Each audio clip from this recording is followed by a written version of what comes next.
Mary Helen Dara Taylor, Automotive Family Women in the Driver's Seat. Today, I have the pleasure of speaking with Sarah Otis, founder of Love Luggage, with lots of unconditional love thrown in, who assists youth 18 and over who have foster care, who have aged out of the system. Staggering statistics. By age 24, many of these kids will be homeless or trafficked. And to the rescue is Love Luggage. Let's go in and talk to this amazing woman.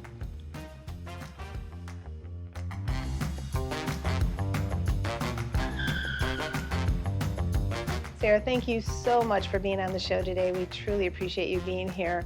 Could you please tell us a bit about your history? So I've been in not-for-profit work for close to 40 years, recently retired. Most of my work has been here in Toledo.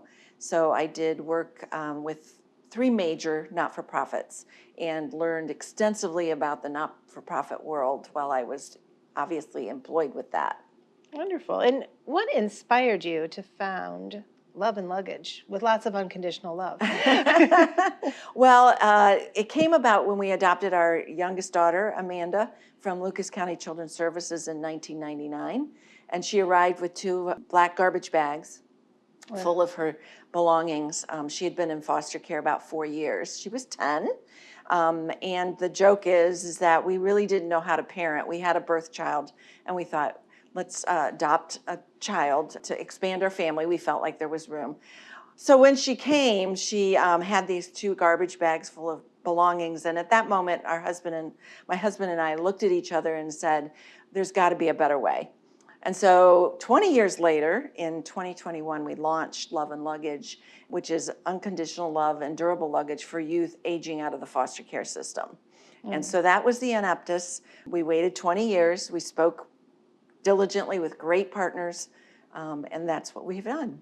Could you go into that a little bit more as far as what services you provide for these youth that are aging out? So having worked closely with our partners at Lucas County Children's Services and several other agencies, what had been decided is this age group really has no support mechanism after they age out.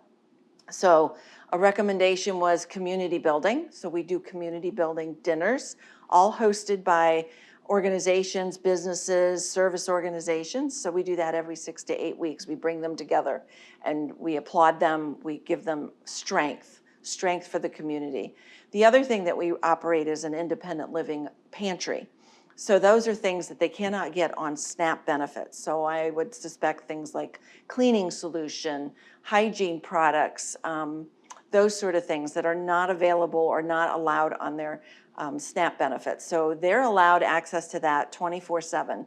The other part that we're really needing to do, and we're starting to do, is some case management. These kids really have no safety net, so they're out on their own at 18. I don't know about you, but 18 was scary for me, and I had a safe family.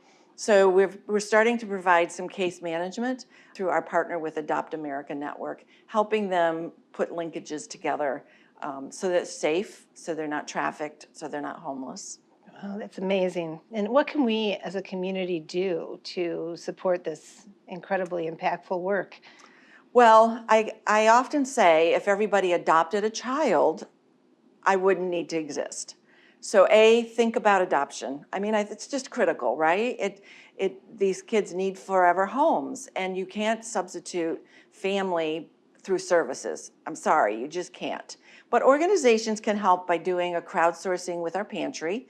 So we have an Amazon wish list, or I can come and give a conversation with you about the top 10 items that we're low on, or it might be the Christmas time that would be favorable for a group to raise funds or do something like that. Of course, funding is important. That helps us do the pantry, also provides gift cards for the kids, and it also is starting to provide salaries because we're doing this on volunteer basis, but we have to pay a professional to really do the case management and do it well. So those are 3 ways: dinner hosting, crowdsourcing, and fundraising. Wonderful. And what advice would you give someone, besides maybe not in 20 years, but to take an idea like you had and then just bring it to fully functioning fruition? Right. Well, I think the important part is that we remember that we don't work isolated. in a vacuum. So there's lots of people who want to do this work or a mission work. So get with your partners, get some great training. The library has great training. The Center for Nonprofit Resources has great training for nonprofits. Get your technical skills in line. Get yourself together with like-minded people. They'll tell you what you should do and shouldn't do. And it's okay to wait 20 years because then you've got your product together and you have your act, I'd say 75% together. But at least you can launch, you know what the background is, what the need is, who can be a part of that program. So it's not bad to wait. It's just really good to have all the pieces together. Well, it's just been amazing. How many youth have you assisted? So currently we're at about 65. We get them at graduation. So that's every June. We get a graduating class. The last one had 23 young adults who hadn't been adopted, that emancipated out of foster care, just in Lucas County. I suspect that there's a need outside of Lucas County. What does Ottawa County look like? What does Wood County? I'm not sure, but I'm sure that there are kids who are in need of a loving family, loving community. So 65, we've had over 100 adult volunteers engaged, and we have a slew of people who are on our Amazon wish list that just keep bringing product in.